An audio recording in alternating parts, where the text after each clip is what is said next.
ایک صحابی کا نا بڑا عالی شان محل حضور نے دیکھا تھا. حضور نے ہماری توجہ دلائی. ایک صحابی کا بہت بڑا محل تھا, ڈبل ٹرپل سٹوری. حضور وہاں سے گزرے. ایک بات بڑی تسلی سے مجھے بتائیں, ادھر دیکھیں میری طرف, بیٹا عالی شان مکان بنائے تو ابا راضی نہیں ہوتا؟ استاد پیر صاحب راضی ہوتے ہیں نا کہ ماشاءاللہ ہمارے بچے کا مکان ہے. پر حضور نے وہ اتنا بلند و بالا مکان دیکھا تو حضور کے چہرے پہ ناراضگی آئی. یہ مشکات کی حدیث ہے. جب وہ صحابی گھر آئے تو لوگوں نے بتلایا حضور آئے تھے پر تیرا مکان پسند نہیں آیا. رنگے چمن پسند نہ پھولوں کی بو پسند, ہم کو ہے وہ پسند جسے آئے تو پسند. انہوں نے پوچھا بھی نہیں جا کے کہ حضور اس کا کیا کروں, چھت پہ چڑھے اور اوپر والی منزل گرا دی. پھر نبی کریم کی بارگاہ میں آئے, عرض کی حضور جو آپ کو پسند نہیں تھا میں نے گرا دیا ہے. حضور فرمانے لگے اتنی عمارتیں نہ بناؤ جو تمہارے لیے قیامت میں وبال بن جائے. حضرت عبد الرحمن ابن عوف اتنا شاندار آدمی ہے کہ ان کے پیچھے میرے نبی پاک نے نماز ادا کی ہے, اور صحابہ کرام میں سب سے امیر بندہ, اور دیانتداری اتنی کہ حضور نے جنت کی بشارت دی, عشرہ مبشرہ میں شامل ہے, اور مالدار تھے. حضور کے وصال ظاہری کے بعد نا حضرت عائشہ صدیقہ کے دروازے پہ بیٹھ کے رویا کرتے تھے. تو اماں نہیں کہتی عبد الرحمن کیوں روتے ہو؟ تو عرض کرتے اپنی بولی میں, کہتے اماں جی امیر حمزہ مجھ سے افضل تھے, اور جب دنیا سے گئے تھے تو کفن کا کپڑا بھی کوئی نہیں تھا. مصعب ابن عمیر مجھ سے افضل تھے, جب دنیا سے گئے تھے تو ان کے وجود پر کفن بھی پورا نہیں تھا. میں ان سب سے چھوٹا ہوں پر اتنا مال ہے, سوچتا ہوں حساب کیسے دوں گا. اماں جی میرے لیے دعا کر دو, میں کہیں قیامت میں الجھ نہ جاؤں. وہ سمجھ گئے تھے کہ دنیا عارضی ہے. آپ یقین کریں فکر ہی ختم ہو گئی ہے لوگوں کی. فکر ہی, اگر کوئی بات کرتا ہے بندہ تو وہ صرف اتنی کرتا ہے کہ میرے بچوں کی دنیا اچھی ہو جائے. خدا را میرے رسول پاک نے جو ہمیں پاک فرمایا تو بہت بڑا سبق یہ دیا کہ دنیا عارضی ہے. دنیا عارضی. وقت دے معاملات کو, ٹائم دے. آپ دیکھیں اللہ تبارک و تعالیٰ بڑا کریم ہے. وقت کے ساتھ جب چیزیں تبدیل ہوتی ہیں اپنے ٹائم کے. حضرت بلال حبشی رضی اللہ تعالی, بڑا مشکل نہیں, اکیلا آدمی, غریب آدمی, مکے کے سارے سرداروں کے قابو آ گیا. حضرت احسان میں نے خود اپنی آنکھوں سے دیکھا, حضرت بلال کے گلے میں رسی ڈال کے بچے کھینچا کرتے تھے. یار خاصا مشکل کام نہیں. امیہ بن خلف ڈنڈوں سے مارتا ہے, آپ کے ہاتھ اور پیر چارپائی کے نیچے رکھ کے تو اوپر بیٹھے رہتے بڑی بڑی دیر. بڑی تکلیف نہیں, بڑی اذیت نہیں. لیکن حضرت بلال حبشی فرماتے ہیں پھر میں نے وہ سارے دکھ مٹتے دیکھے. وقت بیت گیا. وہی امیہ بن خلف ایک دن گھوڑے پہ تھا, گھوڑے اپنے کو تیار کر رہا تھا, لگام ڈال رہا تھا. حضور علیہ السلام گزرے تو فرمایا کیا کر رہے ہو؟ کہنے لگے اس گھوڑے پر بیٹھ کے آپ کو شہید کروں گا. تو حضور فرمانے لگے تیاری کر لے, تجھے قتل میں نہیں کرنا ہے. پھر جنگ کے موقع پہ نا ہلکی سی خراش لگائی رسول پاک نے اسے, یا گلے پہ, تڑپتا تھا, روتا تھا, سسکتا تھا. لوگ کہتے تھے امیہ کیا ہو گیا, اتنا سیانہ بندہ یہ کیا کرتا ہے؟ تو کہنے لگا تمہیں پتہ نہیں مجھے تکلیف کتنی. ضرب تو چھوٹی ہے پر تمہیں پتہ نہیں لگائی کس نے ہے تو چھوٹی, پر تمہیں خبر نہیں کہ لگائی کس نے ہے, کس نے یہ ضرب لگا دی ہے. پھر تڑپ کر سسک کر مرا. حالات بدل جاتے, حالات میں تبدیلیاں آ جاتی. اگر بیماری آ گئی, کوئی پریشانی آ گئی, کہیں کوئی اپنا دنیا سے چلا گیا تو یہ ذاتی تکلیف ہے, اس پر بھی صبر کرنا. اور اگر اپنوں نے, بیگانوں نے کوئی تکلیف پہنچا دی, کوئی اذیت دے دی, وہ اذیت کئی صورتوں میں ہو سکتی ہے. تانا بھی ایک اذیت ہے. طنز بھی ایک اذیت ہے. کسی شخص کے بارے میں غلط کلمہ کہنا بھی ایک اذیت ہے. اور مقابلے میں کھڑے ہو جانا، لڑائی کرنا، یہ بھی ایک اذیت ہے. اس پر بھی صبر کرو ورابطو، اور اس طرح کرو کہ کمر بستہ رہو، جد و جہد کرتے رہو. واتقوا اللہ، اللہ سے ڈرو، لعلکم تفلحون، تاکہ تم کامیاب ہو جاؤ. صبر جب آپ کرتے ہیں نا اور صبر کا ارادہ کرتے ہیں تو اللہ تعالیٰ صبر کی توفیق بھی عطا فرماتا ہے. ہم نے یہ دیکھا ہے کہ ہمارے پاس نعمتوں کی کمی نہیں، ہمارے فریزر خوراک سے بھرے ہوئے، ہمارے دسترخوانوں پہ انواع و اقسام کی چیزیں چنی ہوئی ہیں، ہماری الماریوں میں کئی ہمارے لباس تیار شدہ لٹکے ہوئے، ہماری جیبوں میں ہماری ضرورت کا سرمایہ اللہ نے ہمیں دے دیا. لیکن اس کے باوجود جو لوگ ایک دوسرے سے پیار نہیں کر پا رہے، جو ایک دوسرے کے قریب نہیں جا پا رہے، اس کی وجہ یہ ہے کہ صبر نہیں رہا، حوصلہ نہیں رہا، کسی چیز کو برداشت کرنا ہمارے مزاج کا حصہ ہی نہیں رہا. پڑھنا بڑی جلدی ہے، ہمیں دعا کرائی ہے تو آج شام تک مسئلہ ٹھیک ہونا چاہیے، دعائی کھائی ہے تو طبیعت شام تک ٹھیک ہونی چاہیے. اگر ہم راہ حق کے مسافر ہیں تو شام کو ہمیں قرب الہی مل چکا ہو، حضور کی بارگاہ کے ہم حضوری ہو چکے ہیں. ایسا نہیں، آپ وقت دے، سفر کو جاری رکھے، تسلسل کے ساتھ سفر کرے، سفر کے لیے جتنے اسباب کی ضرورت ہے وہ سارے اکٹھے کرے، محنت پوری کرے، جد و جہد پوری کرے، ہمت پوری کرے، لیکن پھر نتیجہ اپنے رب کریم پہ چھوڑ دے. پھر رزلٹ اپنے اللہ. کئی دفعہ ہماری چاہت اور ہوتی ہے، اللہ کی حکمت اور ہو، تو اللہ کی حکمتوں پر بہت ساری چیزوں کو چھوڑے. کہا ربنا افرغ علینا صبرا، اے اللہ ہم پر صبر انڈیل دے، اللہ ہم پر صبر انڈیل دے، ہمارے اوپر صبر بھیج دے، ڈال دے ہمارے اوپر صبر. اور ثبت اقدامنا، اور ہمارے پیر جما دے. فانصرنا علی القوم الکافرین، اور کافروں کے مقابلے میں ہماری مدد فرما، کافروں کی قوم پر ہماری مدد فرما. اے اللہ ہم پر صبر انڈیل دے اور ہمارے پیروں کو استقامت عطا کر دے. کمزور باتیں کرنی چھوڑ دیں، مایوسی کے جملے اپنی زندگی سے نکال دیں. ہم مسلمان ہیں. آپ بیمار ہو گئے ہیں تو یہ بھی خدا کا فضل ہے، گناہ معاف ہوں گے. اگر اللہ تعالیٰ نے فقیر بنا دیا، غریبی آ گئی ہے تو یہ بھی فضل ہے، امیروں سے پہلے جنت میں جائیں گے. اگر اللہ تبارک و تعالیٰ نے کسی جگہ آپ کو مکان نہیں دیا اور دوسرے کو دے دیا ہے تو آپ وہ لوگ ہیں جو عظیم سنت ادا کر رہے ہیں سیدنا بلال حبشی کی. اگر کسی جگہ کوئی کمزوری آ گئی ہے، کوئی پیچھے رہ گئے ہیں، تو یہ خدا کا فضل ہے. اللہ تعالیٰ نے چاہا ہمارے لیے جو فیصلہ تھا ہم اس پہ راضی ہیں. لیکن اپنی زندگی اور شکوے اتنے بڑھا لیے، ہم نے اتنے بڑھا لیے کہ لوگوں سے شکوے کرتے کرتے رب رسول سے بھی شروع کر دیے. غلام بھی کبھی شکوہ کرتا ہے، آقا کا بھی شکوہ ہوتا ہے، بندہ بھی کبھی شکوہ کرتا ہے، رب کا بھی شکوہ ہوتا ہے، یہ بھی کبھی ہوتا ہے. آپ نہ مانے پر یہ شکوہ ہے کہ میں بڑے ڈاکٹروں کے پاس گیا ہوں آرام نہیں آیا. نہ مانے پر یہ شکوہ ہے، میں نے کبھی کسی کو ستایا تو نہیں پر میرے حالات بھی ٹھیک ہوتے. آپ نہ مانے پر یہ شکوہ ہے کہ فلانے کے پاس دولت زیادہ ہے، اس نے پتہ نہیں وہ آگے نکل گیا اور میں پیچھے رہ گیا. نہ مانے پر یہ شکوہ ہے. کس سے کر رہے ہو؟ رب رسول سے. وہ آس بولے تھے وہ دی مہربانی اساں تے لاڈ ہی لڑاونے گے. کس سے شکوہ کر رہے ہو؟ خدا کے بندو، غلام غلامی کرتے ہیں تو شکوے کرتے ہیں کوئی.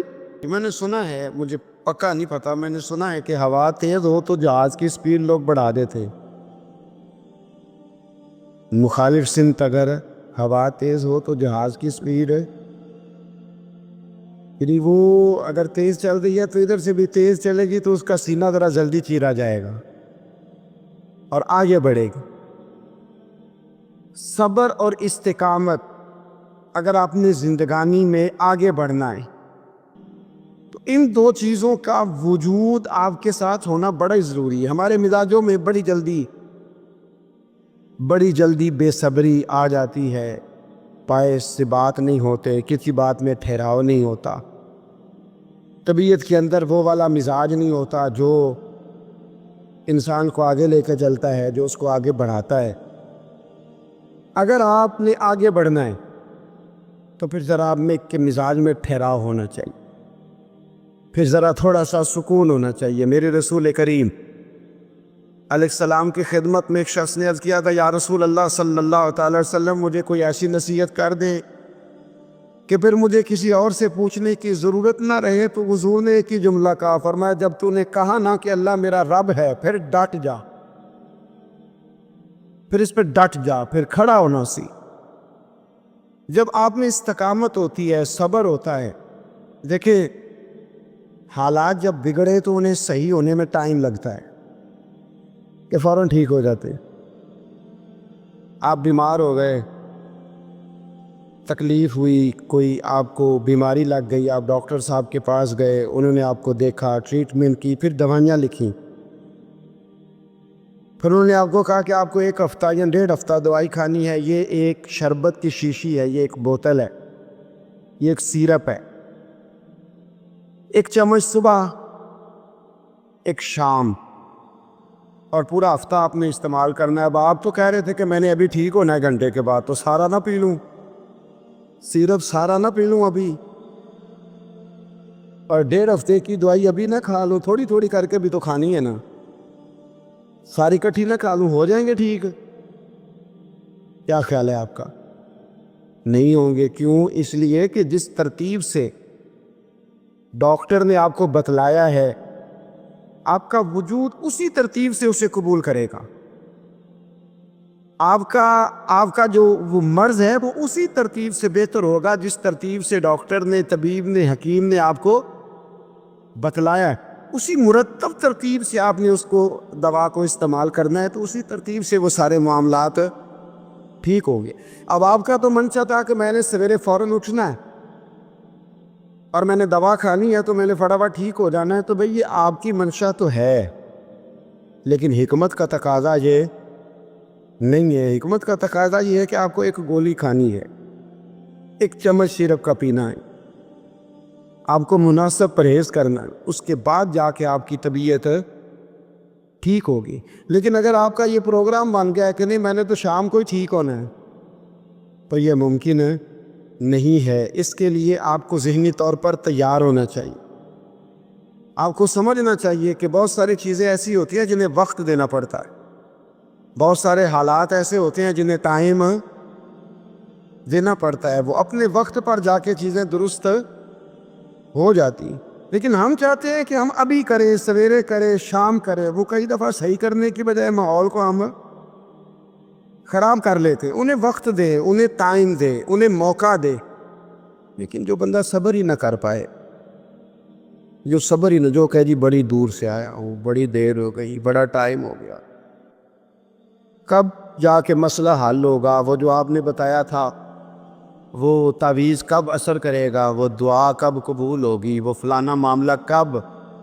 بھئی یہ ڈیٹ تو آپ کو رب رسول ہی دے سکتے ہیں، بندہ تو کوئی اطلاع ہی دے گا، پیغام ہی دے گا، دعا ہی کرے گا۔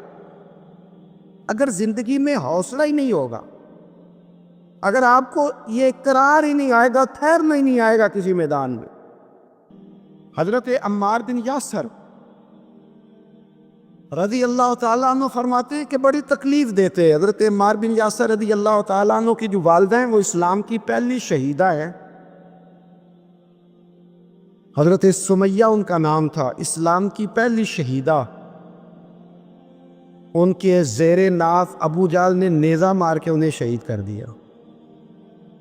حضرت عمار بن یاسر رضی اللہ تعالیٰ عنہ فرماتے کہ میرے والد کو اتنی تکلیفیں دی گئیں کہ وہ ان اذیتوں کی وجہ سے دنیا سے پردہ کر گئے۔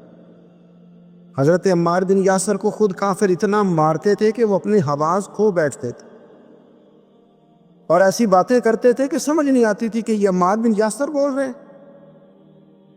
اتنی سخت اذیت دیتے، اتنی سخت. دکھ قبول محمد بخشا، راضی رہن پیارے. دکھ قبول محمد بخشا، بس راضی رہن. اتنی تکلیف دیتے کہ حضرت عمار بن یاسر حواس کھو بیٹھتے، تکلیف میں آتے. بڑا سہا، بڑا برداشت کیا. ایک دن میرے رسول پاک تشریف لائے اور حضور نے کہا او آل یاسر میں تمہیں مبارک دینے آیا ہوں. رب کریم نے تمہارے لیے جنت میں مکان بنا دیے ہیں. حضور نے تمہارے لیے، اللہ نے تمہارے لیے جنت میں مکانات، تمہیں مبارک ہو. تمہاری اذیتیں، تمہاری تکلیفیں، تمہارے درد، تمہاری راتیں کام آ گئیں. مالک نے تمہارے لیے مکانات بنا دیے ہیں، حالات ٹھیک کر دیے ہیں، طبیعتوں میں بہتری آ گئی ہے. میرے محبوب کریم، رؤوف الرحیم، سید عالم، نور مجسم، شفیع معظم، آقا دو عالم صلی اللہ تعالیٰ علیہ وسلم نے انہیں خوشخبری سنا دی. حضرت عمار کہتے ہیں پھر حالات بدلے. پھر میں نے جو مجھے اذیتیں دینے والے تھے، میں نے انہیں گڑھوں میں گرتے دیکھا.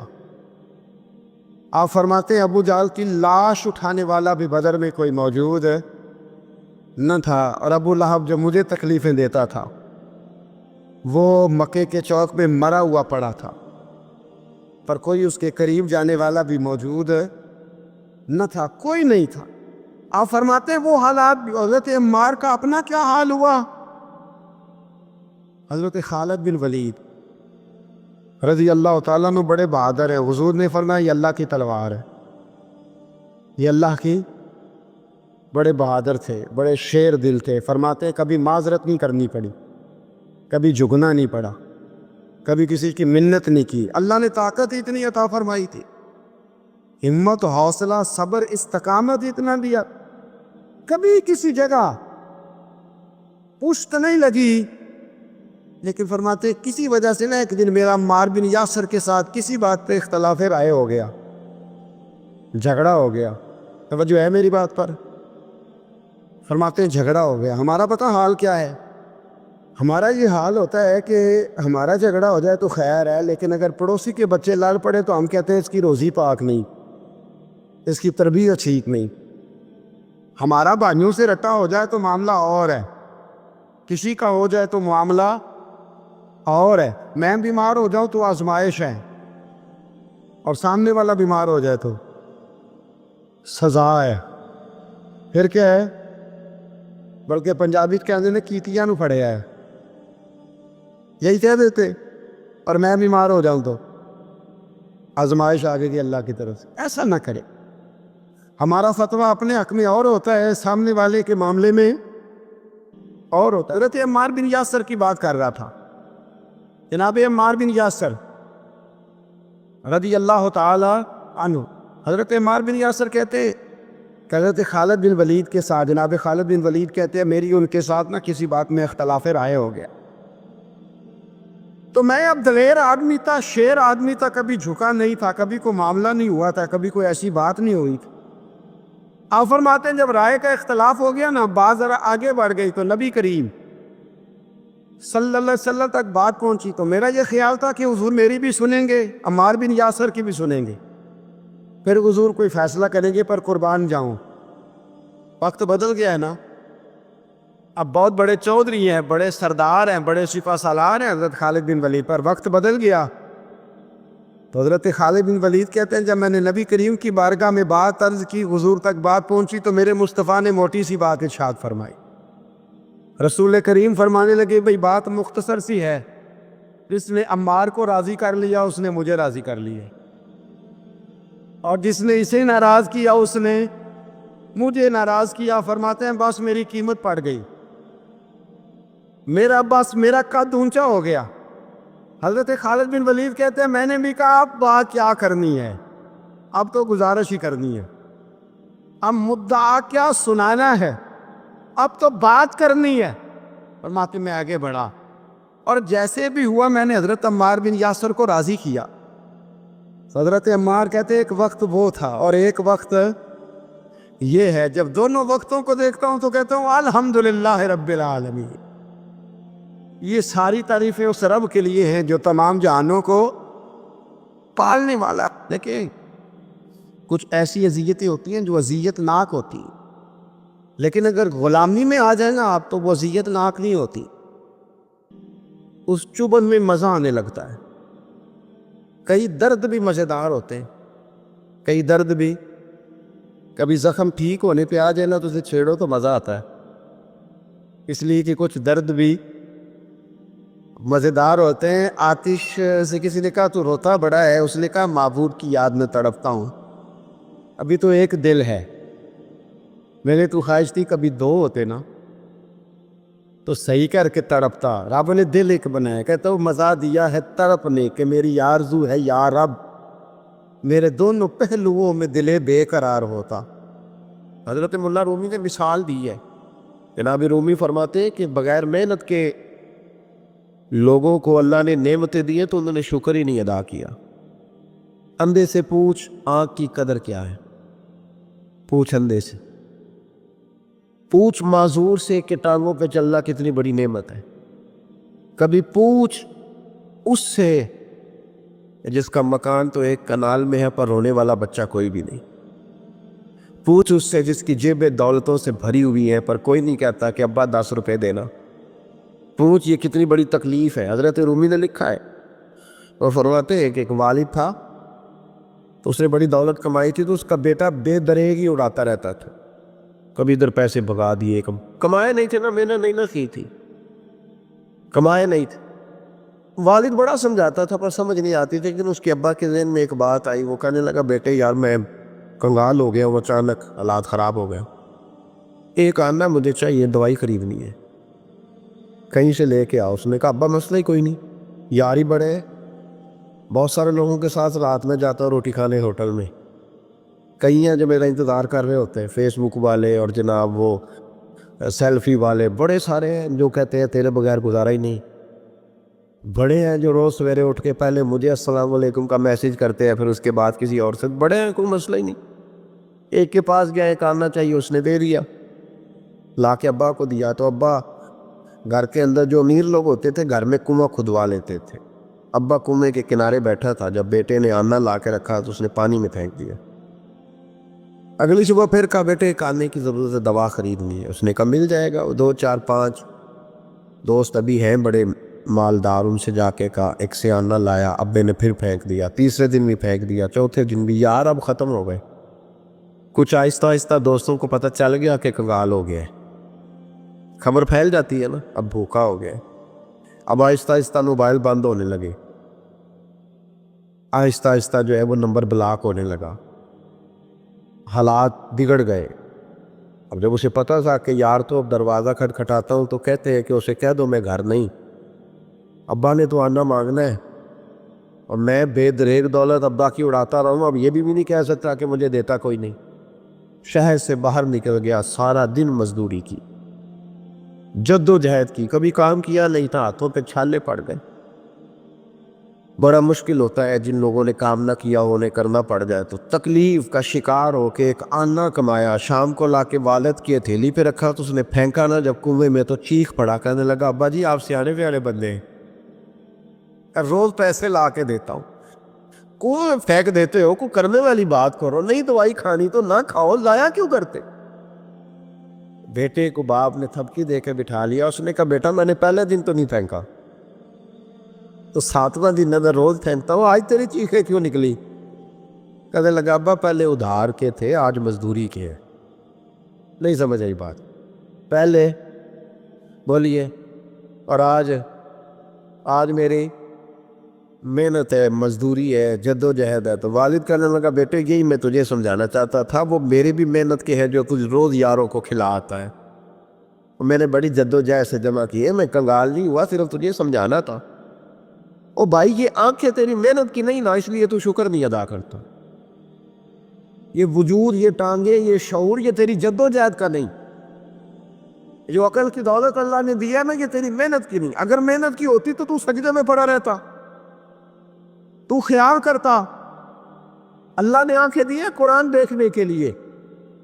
جب کوئی کسی گندی چیز کو دیکھتا ہے تو ناشکری کرتا ہے، جب غلط طرف اٹھاتا ہے یہ چیزیں تو ناشکری کرتا ہے. صاحبو یاد رکھنا اور اس پر ضرور غور کرنا کہ جب نعمتوں کا شکر ادا نہ کیا جائے تو پھر ہمیں استغفار کا حکم دیا گیا ہے. پھر کیا کرنا ہے؟ ہم نے استغفار کہ یا اللہ ہم تیری نعمتوں کا شکر ادا نہیں کر سکے تو ہمیں معاف فرما دے، تو ہم سے درگزر فرما، معاف فرما. ایک استغفار اس بات کا ہے کہ دیکھیں نا، یہ رسول پاک علیہ السلام کا فرمان، یہ حدیث امام راضی نے لکھی ہے. اور نبی پاک کی فرمان کے لحاظ سے جو چیز ہمارے سامنے ہے نا، اس پر ہماری آنکھیں بھی کھل جانی چاہیے، دل بھی کھل جانا چاہیے. کہ کوئی خاص ہی بات تھی جو حضور نے بیان فرمائی صلی اللہ علیہ وسلم. سرکار دو عالم علیہ السلام نے فرمایا ایک آدمی نے 500 سال بغیر ریاکاری کے اللہ کی عبادت کی. کتنے سال؟ یہ 5 سال نہیں ہوتی بغیر ریاکاری کے. تہجد پڑھنے والا جب تک 6 لوگوں کو بتا نہ دے تہجد پڑھی ہے، اتنی دیر تو تہجد آگے بڑھتی ہی نہیں.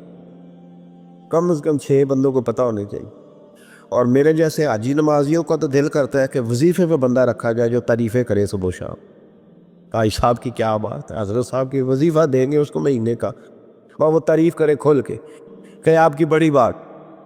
یہ مرض ہے، تعریف سننا نا یہ بیماری ہے، اس نے جھوٹ کو جنم دیا ہے، بہت بڑا مرض ہے. حضرت سعدی نے اس پر بہت بڑے مقالہ جات لکھے اور فرماتے ہیں یہ مرض کچھ لوگوں میں بہت زیادہ ہوتا ہے. ایک امیروں میں، امیر لوگ ناراض نہ ہو جائے پر انہوں نے کہا ہے تو کوئی حکمت ہوگی نا.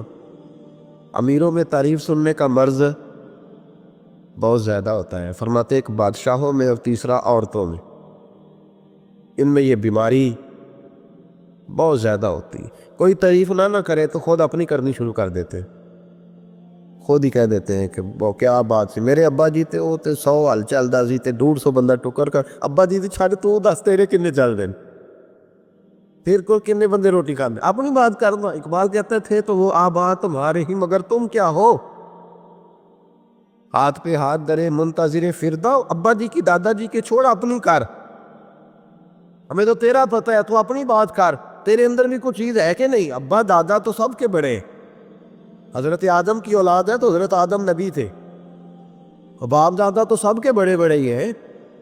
بات یہ ہے کہ اپنی بات کرنی چاہیے نا، کہ یہ بیماری ہے، یہ نقص ہے. 500 سال بغیر ریاکاری کے عبادت، اور بیان میرے نبی کریم علیہ السلام فرما رہے ہیں 5. بولیے، بہت بڑا مسئلہ ہے.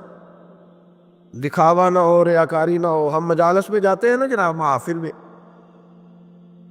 تو لسٹ ملتی ہے، یہ چوہدری صاحب نے صدارت ہے، انہوں نے خصوصی تعاون کیا ہے، تو یہ فلانے صاحب ہے تو ان کا بھی نام لینا ہے. تو میں کبھی کبھی کہہ دیتا ہوں کہ یار آپ نے تو کہا تھا یہ نبی پاک کی تعریف کی محفل ہے، اور یہ آپ نے لسٹ لگا دی ہے پوری تعریف کرنے والوں کی. کچھ ضروری ہے کسی کا نام لینا اور اس کا جناب ذکر کرنا اور اشتہار پہ اس کی فوٹو آنا؟ یہ کچھ ضروری ہے؟ ویسے بھی کوئی اچھا لگتا ہے کہ نبی پاک کے نام کی محفل اور میں صدارت کر رہا ہوں؟ ڈرنا چاہیے نا مجھے اللہ تعالیٰ. حضور کی محفل اور میری صدارت، اس پر کبھی غور کرے. اگر کوئی رائے طریقت کا مسافر ہوگا تو تڑپ جائے گا کہ نبی پاک کے نام کی محفل اور سرپرستی ایک ایسے آدمی کی جس کو وضو تک نہیں کرنا آتا. یہ مال ادا ہے، وہ دھندا ہے معاذ اللہ تعالیٰ، جس کا جو دل کرے وہ کرتا جائے. 500 سال بغیر ریاکاری کی عبادت کی، 5 بڑا مشکل ہوتا ہے. حضور فرماتے ہیں یہی بندہ جب اللہ کے حضور کھڑا کیا جائے گا تو رب کریم اس سے کہے گا کہ چلو اس کو میرے فضل سے جنت ملے گا. تو عرض کرے گا مالک فضل تو ٹھیک ہے پر 500 سال لگائے میں نے. 5 وہ مولوی صاحب میری طرح کے بیچارے جو امام مسجد ہوتے ہیں نا، تو وہ بھی کہتے ہیں جب میں آیا تھا تو 30 بچے تھے مسجد میں، اب 80 ہو گئے. اور بھائی یہ بندوں کو بتانے کی کیا ضرورت ہے؟ یہ تو اللہ کی رضا کے لیے ہے نا، تو چھوڑ، اس میں اتنا تذکرہ کرنے کی کیا حال ہے. 500 سال جس نے لگائے بول پڑا یا اللہ 500 سال لگائے اور تو کہتا ہے کہ اس کو میرے بول پڑا یا اللہ 500 سال لگائے اور تو کہتا ہے کہ اس کو میرے فضل سے لے جاؤ. تو رب کریم نے فرمایا چلو کوئی نہیں، پھر انصاف کر لیتے ہیں. الٹی آنکھ کی روشنی نکال کے ترازو کے ایک پلڑے میں رکھو اور 500 سال کی بغیر ریاکاری کی عبادت دوسرے پلڑے میں رکھو. کبھی اس مریض سے پوچھنا جس کو ڈاکٹر کہہ دیتا ہے کہ تیری آنکھ کا علاج نہیں ہو سکتا. بے بس ہوتے ہیں ڈاکٹر، جواب دے جاتا ہے شعور. پوچھ کبھی اس شخص سے کو کہتا ہے بس نا، اب آپ اپنی آنکھیں موجود ہونے کے باوجود آپ دیکھ نہیں سکتے، اتنی موٹی آنکھ لگی ہوئی ہے. لیکن روشنی اللہ چاہے تو دیتا ہے، نہ چاہے تو نہیں دیتا. ایک آنکھ کی روشنی ایک پلڑے میں رکھ لو اور دوسرے میں 500 سال کی عبادت رکھ دی. اللہ اکبر. تو رب کریم نے فرمایا اب تولو. جب تولی تو وہ عبادت تھوڑی تھی اور ایک نعمت زیادہ تھی. اللہ نے فرمایا یہ تو بھائی اس کو تو 500 سال دیے تھے، یہ تو ایک نعمت کا شکر نہیں ادا کر سکا، پکڑو اس کو دوزخ میں ڈالو. ایک کر کے کیا آیا ہے؟ پکڑو جہنم میں ڈالو، اس کو لے چلو. ترمذی شریف کے لفظ ہے، نبی پاک نے ہمیں سمجھایا اور ایک جملے میں ساری بات ختم کر دی. حضور فرمانے لگے تو اللہ کی تھوڑے دیے ہوئے رزق پہ راضی ہو جا، وہ بھی تیری تھوڑی عبادت سے راضی ہو جائے گا. اور اگر تیرا پروگرام ہے نا لمبی چوڑی جائیدادوں کا تو پھر سجدے بھی لمبے کر، پھر لمبے کر میں تو بھی. یہ کیا بات ہوئی؟ یہاں جتنی دولت بڑھتی جاتی ہے عبادت سکڑتی جاتی ہے، وقت ہی نہیں، ٹائم ہی نہیں. یہ بڑھا پھر. تو جب دوزخ میں جانے لگا نا تو پھر خیال آیا. حضور فرماتے استغفار کرنے لگا، کہنے لگا اللہ میں بھول گیا تھا، اللہ مجھے غلطی لگ گئی. استغفار کر رہا. تو جب اس نے استغفار کیا تو رب کریم تو پہلے ہی بڑا قبول کرنے والا ہے. یا اللہ میں بھول گیا. تو فرمایا چلو جو استغفار کرے اسے تو میں ویسے ہی معاف کر دیا کرتا ہوں، اسے بخش دو، اسے میرے فضل سے جنت میں لے جاؤ. پہلا استغفار. ہمارے بزرگ نے ایک مراقبہ کراتے تھے.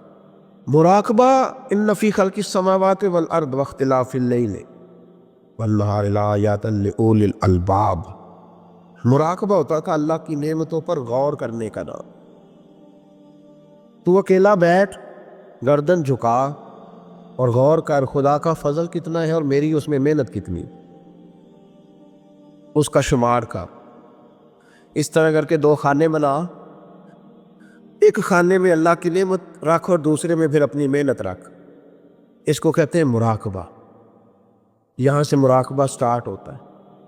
اور اگر تو شکر ادا کر رہا ہے تو پھر ٹھیک ہے، ورنہ پھر استغفار کر. پھر اللہ کے حضور معافی مانگ، پھر اس کے حضور آہوزاری کر، پھر اس سے کہہ کہ وہ معاف کرے.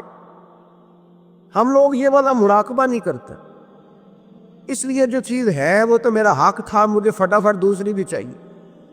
استغفار کرے اس لیے کہ ہم شکر ادا صحیح طور پر کر سکے. پھر اس کے بعد دوسرا استغفار اس وقت ہوتا ہے اللہ اکبر کہ جب انسان باشعور زیادہ ہو پر بے عمل بھی اتنا ہی زیادہ ہو، اسے بھی استغفار زیادہ کر دو چاہیے. اب میرے سمیت کسی بھی آدمی کو چھیڑیں گے نا تو دنیا اور مافیہ کی وہ باتیں کرے گا، لیکن جب اس کا عمل دیکھا جائے گا تو کچا سا، پلپلا سا، کمزور سا. یعنی ایسے لوگ ہیں جو ماں باپ کی عظمت پر 6 گھنٹے تقریر کر سکتے ہیں، لیکن اگر ان کی اماں سے جا کے پوچھا جائے کہ بیٹے کا حال کیا ہے جی، تو کہتے ہیں بڑی تکلیف میں ہو.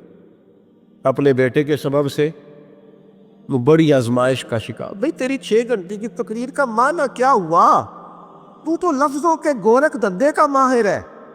مشکوٰۃ شریف میں نبی پاک صلی اللہ علیہ وسلم نے فرمایا اللہ تعالیٰ نے نا حضرت سیدنا آدم علیہ السلام کو نا ان کی تمام اولاد کی صورتیں دکھائیں، گویا روحیں دکھائیں، نور دکھایا، چمک رہا تھا. تو حضرت آدم کی نظر پڑی حضرت داؤد علیہ السلام، یہ مشکوٰۃ میں موجود ہے.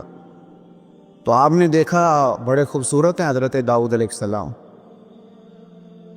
تو فرمایا یہ میرا بیٹا بڑا سینو جمیلا، عمر کتنی ہوگی اس کی؟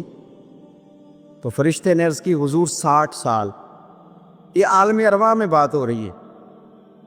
حضرت آدم علیہ السلام فرمانے لگے اس طرح کرو، میرے 40 سال کاٹ کے اس کو دے دو. حکم ہوا حضرت آدم کی بات مان لو، وہ کاٹ کے 40 سال ان کی عمر مبارک کے حضرت داؤد کی عمر میں شامل کر کے لکھ کے مور لگا دی گئی، حدیث میں لفظ ہے۔ نبی پاک صلی اللہ علیہ وسلم فرمانے لگے حضرت آدم کے وصال کا وقت آیا تو فرشتے نے آ کے کہا بابا جی چلیں، فرمانے لگے میرے تو 40 سال باقی ہیں۔ کہا حضور وہ تو آپ نے اپنے بیٹے کو دے دیے تھے۔ ایک بزرگ مجھ سے کہنے لگے کہ آپ دعا کرے میرے بیٹوں کو اللہ نرمی عطا کر دے، وہ بولتے نہیں ٹھیک، ان کا لب و لہجہ صحیح نہیں ہے۔ تو میں نے اسے کہا کہ بزرگوں جہاں تک میں جانتا ہوں کوئی ایسی بات ہے تو نہیں۔ تو وہ کہنے لگے کہ جس طرح آپ سمجھتے ہیں نا، ہمارے رشتہ دار بھی اور اہل علاقہ سارے یہی سمجھتے ہیں، پر میں تکلیف میں ہوں، میری بیوی تکلیف میں۔ میں نے کہا کہ پھر آپ یہ اتنی زیادہ پردہ پوشی کس بات کی؟ تو وہ کہنے لگے کہ ڈرتا ہوں، اگر لوگوں کے سامنے ہم بات کرتے ہیں تو لوگ کہتے ہیں کہ تم نے تربیت نہیں صحیح کی، اگر میں بات کرتا ہوں تو لوگ مجھ پہ شک کرتے ہیں، کہتے ہیں تم نے رزق نہیں صحیح کھلایا۔ تو میں درد میں رہتا ہوں، کپڑا اٹھاؤں گا تو میرا اپنا بدن برہنہ ہو جائے گا۔ یار وہ کتنی تکلیف میں ہے باپ جو اپنے سگے بیٹے سے بات نہیں کرتا کہ پتہ نہیں کہاں سے بولے گا، کیا جواب دے گا میری بات کا، یعنی ڈرتا ہے، سہما ہوا رہتا ہے۔ یہ نوجوان ذرا غور کریں، ان لفظوں کی تکلیف محسوس کریں کہ اماں کہتی ہے کہ بھائی میں نہیں اس سے بات کرتی، اس لیے کہ وہ بڑے سخت جملے کہتا ہے، مجھ سے نہیں سہے جاتے، کوئی اور بات کرے۔ یعنی جس کی ماں بھی اس سے بات کرتے ہوئے ڈرے، جس کا والد بھی اس سے بات کرتے ہوئے سہم جائے، اور وہ بندہ کہے کہ میں نے تو MBA کیا ہوا ہے، میں تو معاشرے میں جانا پہچانا جاتا ہوں، اللہ کا شکر ہے جی اللہ نے بڑی عزت دی ہوئی ہے، وہ یہ لفظ کہے تو اسے شرم آنی چاہیے۔ جس کے استاد بھی اسے کام بتاتے ہوئے ڈرے کہ بدتمیز ہے، نہیں کرے گا کہ نہیں۔ اگلے لفظ اس سے بھی خطرناک ہیں، جس کا مرشد بے جھجک جسے کام ہی نہ بتا سکے اور جس کو کام کہنے چھوڑ دے، جس کے حوالے سے لوگ خاموش ہو جائیں کہ بس مطلب کیا ضرورت ہے، جب اس پہ بات بوجھ بنے گی تو اس شخص کو پھر سوچنا چاہیے نا کہ وہ زندگی کس لیے گزار رہا، اس کا پھر انداز کیا ہے۔ بزرگ جن کی وجہ سے تکلیف میں ہو، آزمائش میں ہو، درد میں ہو، اور یار جو آدمی نیک ہو رب فرماتا ہے اس کا تو میں حیا کرتا ہوں، اللہ کہتا ہے اس کی تو میں قدر کرتا ہوں، میں اس کی۔ دیکھیں نا میرے نبی کریم صلی اللہ علیہ وسلم نے فرمایا جب سفید داڑھی والا شخص قبر میں جاتا ہے، یہ ترمذی کی حدیث ہے، تو رب کریم فرماتا ہے فرشتوں اسے عذاب نہ دینا، مجھے حیا آتی ہے، یہ سفید بال لے کے آ گیا۔ تو جس کی اللہ حیا کرے اس کی میں نہ کروں، اس کی نوجوان نہ کرے، اس کا سیان، جس کی اللہ حیا کرے اس کی ہم حیا ہی نہ کریں، ہمارا لب و لہجہ خطرناک اور خوفناک حد تک چلا جائے، ہمیں ڈھب اور سلیقہ ہی نہ ہو، ہم کہیں او گرم خون ہے جی ذرا احتیاط سے بات کرنا، کیا معنی ہوا اس بات کا؟ گرم خون اور ہوتا ہے اور بے ادبی والا خون اور ہوتا ہے، ان دونوں میں فرق ہوتا ہے۔ حضرت سعد بن معاذ رضی اللہ تعالیٰ عنہ نبی پاک صلی اللہ علیہ وسلم کے پاس آئے تو ان کے قبیلے کے کچھ نوجوان بھی وہاں بیٹھے تھے۔ حضرت سعد بن معاذ ان میں سے بوڑھے تھے، بزرگ تھے، اور جب وہ آئے تو وہ نوجوان بیٹھے رہے۔ نبی کریم صلی اللہ تعالیٰ علیہ وآلہ وسلم نے پہلے ان نوجوانوں کو دیکھا کہ یہاں پہ ساتھ کچھ دیر رہے اور چلے گئے، تو اللہ کے رسول علیہ السلام نے فرمایا تمہارے قبیلے کا بڑا تھا، تم نے اٹھ کے استقبال ہی نہیں کیا، تم نے توجہ ہی نہیں کی، تم نے اعزاز ہی نہیں دیا، تم نے یہ خیال نہیں کیا کہ ایک بڑا آیا ہے، تم نے اس کو تکلیف دی۔ اعزاز، اکرام، بھائی کیا حرج ہوتا ہے تھوڑا سا اگر کسی بزرگ کو جگہ آگے دے دی جائے، اس میں کیا فرق پڑتا ہے کہ اگر آپ کسی لائن میں لگے ہوئے ہیں تو کسی بوڑھے کو کہیں کہ جناب بابا جی آپ آ جائیں۔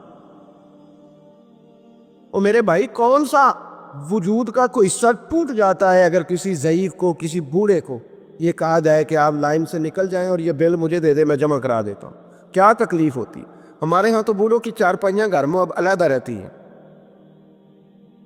الگ رہتی۔ بیٹا اے سی والے کمرے سے نکلتا ہے اور وضاحت دیتا ہے ہر آنے جانے والوں کو کہ ابا جی کی ہڈیاں درد کرتی ہیں، لہذا وہ اے سی والے کمرے میں رہنا پسند نہیں کرتے۔ میں تو کہتا ہوں کہ یہ وضاحت آپ کو کیوں دینی پڑی ہے؟ بات تو ابا جی کو کرنی چاہیے تھی۔ یہ وضاحت جو آپ نے دی ہے یہ تو ابا جی کو دینے والی وضاحت تھی، آپ نے کیوں دی؟ ابا جی کے لیے اس طرح کا کمرہ ہے گھر میں جس طرح کا سٹور ہوتا ہے نا پرانے کپڑے رکھنے والا، وہ کمرہ ہے۔ حدیث سنانے لگا ہوں، اللہ کرے آپ کو یاد رہ جائے، اللہ کرے آپ کو یاد رہے۔ مشکات کی حدیث ہے، بڑے خوبصورت لفظ ہیں میرے نبی کریم علیہ الصلوۃ والسلام نے فرمایا، رب جو تمہیں روزی دیتا ہے نا یہ تمہارے ضعیفوں کی برکت سے دیتا ہے۔ وہ جو 90 سال کی اماں گھر میں ضعیف پڑی ہے نا، اسے سکریب کا مال نہ سمجھنا۔ تیرے اوپر جو خدا کا کرم بس برس رہا ہے تو اس بوڑھی کی وجہ سے برس رہا ہے، اس بوڑھی کی وجہ سے برس رہا ہے۔ اور نبی کریم علیہ الصلوۃ والسلام نے ارشاد فرمایا، سن اور یاد رکھ، فرمایا رب تم سے ناراض ہوتا ہے، وہ بارشیں روکنا چاہتا ہے، تمہیں قحط میں مبتلا کرنا چاہتا ہے، لیکن تمہارے ضعیفوں کے سبب تمہیں بارشیں عطا کر دیتا ہے، تمہارے کمزوروں کے۔ اس کمزور سے کوئی بیمار بھی مراد لیا جا سکتا ہے، عورت اور بچی بھی مراد لی جا سکتی ہے، بوڑھے لوگ بھی مراد لی ہیں شارحین حدیث میں۔ ان کے سبب سے اللہ تم پر بارشیں برساتا ہے۔ تو جو تیرے لیے ذریعہ بخشش ہے، جو تیرے گھر میں رزق آنے کا سبب ہے، ان کی باتیں تو لگتی ہیں بری، ان کو دھوکہ دے کونے میں بٹھا دیا۔ اور اگر کبھی دل کرے تو تعارف کراتے ہیں آنے والے مہمانوں سے کہ یہ ابا جی ہے، اس سے زیادہ کوئی ان کا گھر میں کردار نظر نہیں آتا۔ یہ ظلم ہے، یہ زیادتی ہے۔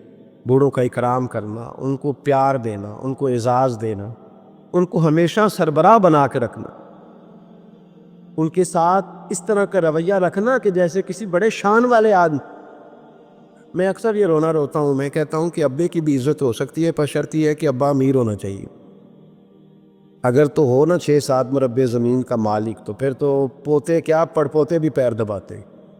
لیکن اگر اس بوڑھے بیچارے کو بچوں سے خرچہ لینا پڑے تو پھر اس بیچارے کی کوئی حیثیت ہے؟ ہمارے استاد ایک بات سنایا کرتے تھے، وہ کہتے تھے کہ ایک آدمی نے دعوت پکائی ولیمے کی تو اس نے باہر پہرے دار کھڑے کیے، کہا کوئی غریب آدمی نہ اندر آئے، سارے امیر ہی آئے۔ اور میرا تجربہ یہ ہے کہ اب غریبوں کو شوق ہو گیا امیروں کو دعوت دینے کا۔ ناراض تو نہیں ہو گئے آپ لوگ؟ یہ میں تجربے کی بات کر رہا ہوں۔ کبھی کسی غریب کے فنکشن میں جانے کا اتفاق ہوتا ہے نا تو مجھے یوں لگتا ہے کہ اس کا دل تھا کہ غریب کوئی بھی نہ آئے۔ غریب کو دعوت دینا پسند ہے تو امیر تو پہلے نہیں اسے بلاتا، تو پھر بلائے گا کون؟ اس نے شیخ صاحب نے ولیمہ اپنے بیٹے کا کیا تو باہر جو پہرے دار تھے ان سے کہا کہ کوئی غریب آدمی اندر نہ آئے، امیر بندے صرف۔ اور نبی پاک صلی اللہ علیہ وسلم نے ایسے ولیمے پر لعنت برسائی ہے، فرمایا لعنتی ہے وہ دعوت جس میں صرف امیر آئیں اور غریب نہ آئیں۔ اس نے کہا بھی صرف نہ امیر لوگ آئیں۔ تو ایک بندہ تھا بڑا امیر لیکن بیچارہ نہ کئی کام کاج سے اٹھ کے ہی آ گیا، تو کپڑوں کو اسی طرح مٹی وٹی لگی ہوئی، تو دیر ہو رہی تھی، گھر جاتا چینج کرنے تو لیٹ ہو جاتا، تو ایسے ہی آ گیا۔ جب وہ آیا تو پہرے دار کھڑا تو اس نے کہا دوڑ جا، تیرا کوئی مطلب نہیں ہے یہاں۔ اس نے کہا یار میں سیٹھ آدمی ہوں، بدلا کپڑے نہیں بدلے۔ اس نے کہا سیٹھ ہوتا تو تیرے کپڑوں سے پتہ نہ چلتا میرے بھائی۔ وہ شخص کہتا ہے کہ میں نے کہا مجھے جانے دو اندر، کہنے نہیں تیرے کپڑے نہیں دعوت والے۔ کہتا ہے میں وہاں سے واپس گیا دوڑا۔ آپ کو پتا ہے نا کپڑے بھی اب اللہ خیر کرے۔ ایک سنگی نو میں کہتے کیا تو کالی اینک لائی سی خیر ہے، کہتا موٹر سائیکل سے کھٹا پیندا ہے، کوئی دنوں تو بعد کار وچ بھی لا کے بیٹھا سی۔ میں کہ ہن تینوں میں کی پوچھاں، ہن تے بہتر ہے چٹی سوٹی بھی نال دیاں بھئی، کیا اس سے انسان کا قد بڑھتا ہے؟ وہ ہے بات کرنے والی۔ جہاز میں اس دفعہ میں واپس آ رہا تھا تو جہاز میں ایک نوجوان کالی اینک لگا کے پھر رہا ہے۔ اب ڈر لگتا ہے نا، آپ کو پتا ہے کسی سے بات کریں گے وہ کیا جواب دے گا، تو کیا ان چیزوں سے قد بڑا ہوتا ہے آدمی؟ کہ وہ تھوڑا سا جناب مطلب باہر آئیں. مجھے تو کمزور لگتے ہیں ایسے لوگ. اپنے لب و لہجے میں، اپنے انداز میں، اپنی طبیعت کے حساب سے، اپنے اسٹائل میں آپ زندہ رہیں. یہ سچ ہے اور یہ اصل ہے. یہ سچ ہے اور یہ اپنی زندگی اپنے اسٹیٹس کے مطابق، طبیعت کے مطابق گزارنا، یہی سچ ہے اور یہی اصل ہے. اسی میں انسان کا حسن ہے، اسی میں اس کا وقار ہے. اللہ تعالیٰ سمجھنے کی توفیق عطا فرمائے. تو وہ بندہ واپس گیا بیچارہ، کپڑے بدل کے آیا. اس نے بھی کہا کہ جانا میں نے بھی ضرور ہے، پر تنگ بڑا آیا. گھر گیا، مایا شایا والے کپڑے پہنے، سمجھ لے کالی اینک بھی لگائی نہیں. آیا تیار شیار ہو کے، کوٹ شوٹ پہن کے، ٹائی شائی کے ساتھ. جب واپس آیا تو وہ جو جس نے کہا تھا نا داخل نہیں ہونے دینا، اس نے خود دروازہ کھولا. وہ بندہ سیدھا اسٹیج پہ چلا گیا اور لوگ کھا رہے تھے پلیٹوں میں سالن. اس نے پورا ڈونگا ہی لے لیا اور وہ لے کے نا سامنے رکھا، اور ایک کونے سے اپنا کرتا پکڑ کے اس میں ڈبویا، پھر دوسرے سے پکڑ کے اس میں ڈبویا، پھر پیچھے سے پکڑ کے. لوگ کہنے لگے پاگل ہو گیا. کہنے لگا نہیں، میری تو دعوت نہیں، دعوت تو کپڑوں کی ہے، میری کہاں دعوت ہے؟ اس لیے کہ میں تو آیا تھا، مجھے تو داخل ہی نہیں ہونے دیا. یہ تو دعوت ہے میرے کو. نہیں سمجھ آئی آپ کو میری بات؟ بھئی وہ بھی کوئی انسان ہے جو کسی کو صرف کپڑوں کا حیا کرے. ٹھیک ہے، انسان کا لباس اس کی شخصیت کا آئینہ دار ہوتا ہے، کپڑے اچھے پہننے چاہیے. نبی پاک صلی اللہ علیہ وسلم نے فرمایا تیرے پاس اگر نعمت ہے تو چھپا نہ، اس کا اثر تیرے اوپر نظر ہے. لیکن آپ کسی کو کپڑوں سے جج کریں گے، گاڑی سے جج کریں گے، یہ معیار نہیں ہے. والد کو، استاد کو، مرشد کو کیا اس لیے جج کیا جائے گا کہ اب وہ مالدار ہوگا تو حیا کریں گے؟ اور بھائی ماں اگر کسی کھیت میں بیٹھ کے اپلے بھی تھاپ رہی ہو نا، اور وقت کا شیخ الحدیث کسی بہت بڑی مسجد میں بیٹھ کے حدیث بھی پڑھا رہا ہو، اماں وہاں اپلے تھاپ رہی ہے، تو اس محدث وقت کی جنت اسی ماں کے قدموں کے نیچے، وہیں سے اسے جنت ملے گی. یہ نہیں ہو سکتا کہ وہ کہے جنت کہیں اور سے مل جائے گی. بے شک وہ بیچاری اپلے تھاپ رہی ہے، گوبر کے ساتھ کام کر رہی ہے. میری بات کی سمجھ آ رہی ہے؟ بزرگوں کا اکرام کریں، احترام کریں، ان کو ادب دینا سیکھیں، ان کے ساتھ لحاظ والا رویہ اختیار کریں. نبی کریم علیہ السلام کے صحابی حضرت ابو ہریرہ رضی اللہ تعالیٰ عنہ فرماتے ہیں کہ حضور سید عالم علیہ السلام کے پاس میں بیٹھا تھا تو چند نوجوان حضور کے پاس بیٹھے تھے. جہاں ہم بیٹھے تھے وہاں جگہ کچھ تنگ تھی. ایک بزرگ آ گئے سفید داڑھی والے، انہوں نے سلام لی. نبی پاک علیہ السلام نے سلام کا جواب دیا تو حضور نے نوجوانوں پہ 2-3 دفعہ نظر ڈالی. وہ بیٹھے رہے، ان کو جگہ نہیں دی، تھوڑے سمٹے نہیں. تو کہتے ہیں رسول پاک علیہ السلام نے بات کی تو میں کانپنے لگا. اللہ کے حبیب نے فرمایا من لم یرحم صغیرنا ولم یؤکر کبیرنا فلیس منا. فرمایا جس کو چھوٹے پہ شفقت نہیں کرنی آتی اور جس کو بڑے کی عزت نہیں کرنی آتی، اس کا تو ہم سے تعلق ہی کوئی نہیں. فلیس منا، وہ ہم میں سے. فرمایا وہ آئے، تم نے جگہ ہی نہیں دی. جس سفید داڑھی والے شخص کا اکرام نہیں کیا، اس کو تم نے جگہ ہی نہیں دی. اور ہم لوگ یہ سمجھتے ہیں، یہ نوجوان بھی سمجھتے ہیں کہ ہم نے کون سا بوڑھے ہونا ہے، ہم نے کون سا بوڑھے ہونا، ہم نے تو سدا جوان ہی رہنا ہے. ایک کلرک نے نا ایک دفعہ کسی بہت بڑے رائٹر کو کہہ کہ اپنے نام سمیت، اس نے کہا تھا میرا نام، ایڈریس، فون نمبر سمیت یہ بات اپنے کالم میں درج کر دو. اس نے کہا کہ میں کلرک تھا، تنخواہیں وغیرہ دیتا تھا کسی بینک میں یا کسی ایسے ادارے میں ملازم تھا جہاں میں وہ چیزیں دیا کرتا. تو کہتے ہیں کہ میں وہاں یہ کام کرتا تھا تو بوڑھے لوگ، آپ کو پتہ ہے ضعیف لوگ آتے ہیں بیچارے پینشن لینے، کسی بچے کی منت کرتے ہیں، وہ لے کے جاتا ہے. بابا جی کو یہ بھی نہیں پتہ انگوٹھا کہاں لگانا ہے، فارم کیسے فل کرنا ہے. تو یہ سرکاری عہدوں پہ بیٹھے لوگ معاذ اللہ تنگ ہوتے ہیں اور کئی دفعہ غلط جملے استعمال کرتے ہیں. تو کہا کرتا تھا کہ میں بڑا سخت رویہ رکھتا تھا، اب میری بھی پینشن ہو گئی ہے، اور اب جب میں خود لینے جاتا ہوں نا، کہتے جتنے دھکے میں یہ تھے اس سے 11 گنا کھا چکا ہوں، پر معافی کوئی نہیں مل رہی. تو لوگوں کو یہ میرا نام لے کے ایڈریس سمیت بتا دے کہ اگر اپنا بڑھاپا سیو کرنا چاہتے ہیں تو اپنی جوانی محتاط کریں. اگر اپنا بڑھاپا سیو کرنا چاہتے ہیں تو اپنی جوانی، اور بڑھاپے میں باتیں برداشت جوانی میں برداشت ہوتی ہیں، بڑھاپے میں تو لفظ سہے بھی نہیں جاتے، آنسو خود بخود نکل جاتے ہیں جب بچہ بات کرتا ہے.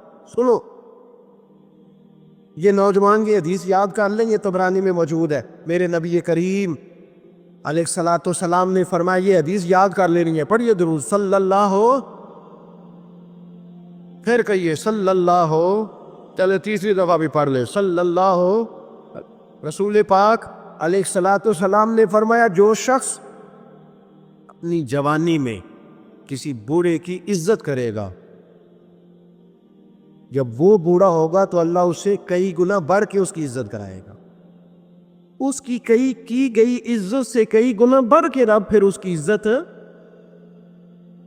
کرائے گا. نوجوان اکرام کرنا سیکھیں، بزرگوں کا احترام کریں اپنے بڑوں کے ساتھ.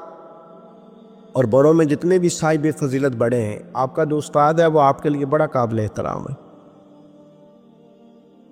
بڑا قابل احترام ہے.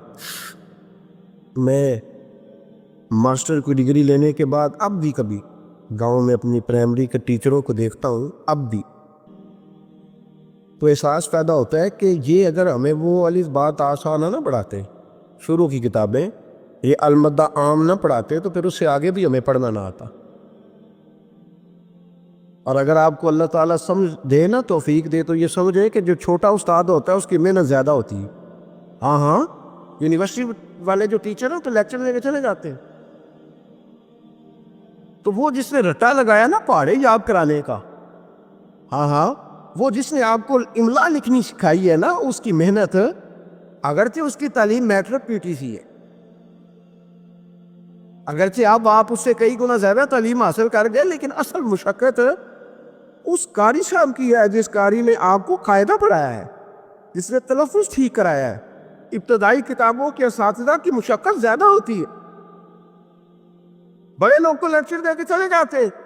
تو بھائی ادب کرنا سیکھیں. میرے رسول پاک صلی اللہ علیہ وسلم نے ارشاد فرمایا، حضور فرمانے لگے، ایک تیرا باپ وہ ہے جس کی صلب سے تو پیدا ہوا، اور ایک تیرا باپ وہ ہے جس نے اپنی بیٹی دے کے تجھے بیٹا بنایا، اور فرمایا ایک تیرا باپ وہ ہے جس نے تجھے تعلیم دی. وہ تیرا باپ ہے، اس کا اکرام کر، اس کا ادب. اور حضرت مولا علی شیر خدا نے تو شیروں جیسی بات ہی کر دی. بڑے لوگ بڑی بڑی باتیں، اتنی بڑی بات اس موضوع پر میں نے تلاش کیا ہے، میں نے بڑے لوگوں کو پڑھا ہے اس عنوان پر، لیکن اتنی بڑی بات کہیں نہیں ملی. حضرت علی المرتضیٰ رضی اللہ تعالیٰ عنہ فرمانے لگے، جس نے مجھے ایک حرف سکھایا ہے وہ میرا استاد ہے، اگر وہ چاہے تو مدینے کے چوک میں کھڑا کر کے مجھے بیچ دے، میں اس کے ہاتھوں بکنے کو بھی تیار ہوں.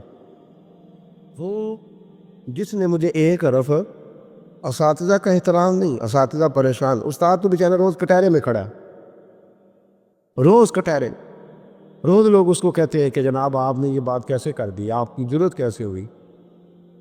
اور جن لوگوں کا یہ تصور بن گیا تھا نا کہ رب کے سامنے کھڑے ہونا ہے، منہ دکھانا ہے مالک کو، جن کا یہ تصور بن گیا تھا بچ گئے تھے. ہم دنیا میں جینے کے لیے سارا کچھ کرتے ہیں، رب رسول کو منہ دکھانے کے لیے نہیں کرتے.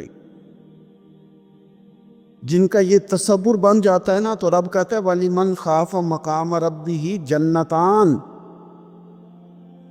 فرمایا جو میرے سامنے کھڑے ہونے سے ڈرے گا میں اسے 2 جنتیں عطا کروں گا. وہ سمجھ جائے، اس کے لیے 2 جنتیں ہو جائیں گی. بڑا روتے ہیں لوگ، میں نے روتے دیکھے ہیں، دولت کے لیے، دنیا کے لیے، دوستوں کی بے وفائی پر، اپنے بچوں کی نافرمانی پر، پیسے نہیں ہیں تو رو پڑے، فلانے نے مجھے تنگ کیا تو رو پڑے. لوگوں کے لیے روتے ہیں، انسانوں کے لیے روتے ہیں، رب کے لیے رو کے دیکھ. اور نبی اکرم صلی اللہ تعالیٰ علیہ وسلم نے فرمایا، اگر تم اپنے رب کو کما حقہ پہچان کر دعا مانگو گے نا، تو تمہاری دعاؤں سے پہاڑ بھی ہل جایا کریں گے. لیکن یہ 2 چیزیں پیدا کرو، ایک تو اللہ کا خوف تمہارے دل میں آئے، اور دوسرا معرفت الہی کا شوق پیدا ہو۔ اگر طبیعت کے اندر یہ چیزیں پیدا ہو جائیں، خوف خدا نصیب ہو جائے اور صحیح معنوں میں نصیب ہو۔ آج کل بڑا لوگ کہتے ہیں اللہ سے ڈر، پر دوسروں کو جب مال خرید رہے ہوتے ہیں پھر کہتے ہیں اللہ کا خوف کر، اور جب بیچ رہے ہوتے ہیں تو جب کسی کو پیغام دین دے رہے ہوتے ہیں تو کہتے ہیں اللہ کا خوف کر، اور جب تیرے تک بات پہنچتی ہے تو پھر معاملہ ختم ہو گیا۔ میں ذمہ داری سے کہتا ہوں، یہ جو کچھ ہمارے ہاں ہوتا ہے نا، عوام سے ڈر کے، عالمی میڈیا سے ڈر کے، قوم سے ڈر کے، اس سے آدھے کام بھی اگر رب سے ڈر کے کرے تو قوم کا بھی بھلا ہو جائے گا، لوگوں کا بھی نفع ہو جائے گا۔ اگر آدھا کام بھی ڈر کے کیا جائے، کچھ تھوڑا سا اپنے دل میں خشیت، اللہ کا خوف۔ حضور فرمانے لگے جتنا مکھی اور مچھر کا پر ہوتا ہے نا، اگر اتنے آنسو رب کے خوف سے تیری آنکھ سے نکل گئے تو حضور فرماتے ہیں جس طرح بھینس کے تھنوں سے نکلا ہوا دودھ دوبارہ تھنوں میں نہیں نہ جاتا، اگر کوئی اتنا بھی رو پڑا جتنا مکھی اور مچھر کا پر ہوتا ہے تو اس بندے کو اللہ دوزخ میں داخل نہیں کرے گا۔ شرط کیا ہے؟ اللہ کے خوف سے، رب کے خالصتاً اللہ کے خوف سے۔ اور تھا لوگوں کو اللہ کا خوف، رب کے سامنے کھڑا ہونا تو ڈرتے تھے۔